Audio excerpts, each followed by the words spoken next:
یەکێک لە بنەما سەرەکیەکانی کەرتی گەشتیاری لە هەموو جیهان بوونی شوێنەوار و پاراستنی شارستانیەت و کەلتوریە و ناوچەیە.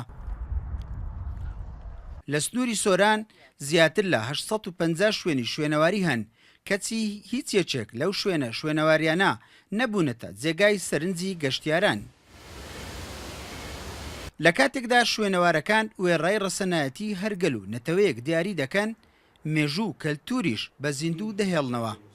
هاوکات هۆکارێکی گرنگیش دەبێت بۆ ڕاکێشانی سەرنجی گەشتیارانی ناوخۆ بیانی.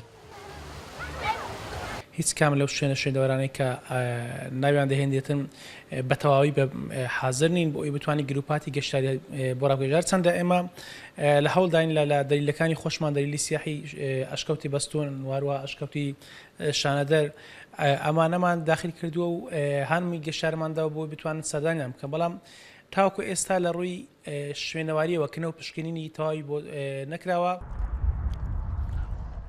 ناوچە شوێنەواریەکانی سۆران بە پێی سەرچاوە مێژوویەکان بەشێکیان مێژوەکەی بۆ چاخی بەردین و مرۆڤی نیاندەتاڵ و هەندێکیشان بۆ پێشزاین دەگەڕێتەوە. ژمارەیەکیان لە نێو نەخشەی شوێنەواری حکوومەتی عێراقیش جێگیر کراوە و بە بایخەوە باسی لێوە کراوە.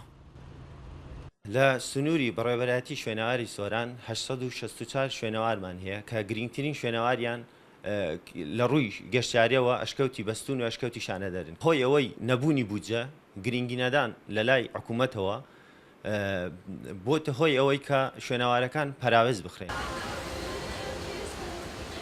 لەگەڵەوەی یەکێک لە بنەما سەرەکیەکانی گەشەی کەرتی گەشتیاری ئێستا لە هەموو جیهان پیشاندانی ناوچە شوێنەواریەکان و کەلوپەلی کۆن و شاکاری شارستانیەتی نەتەوەکانی پێش خۆیانە.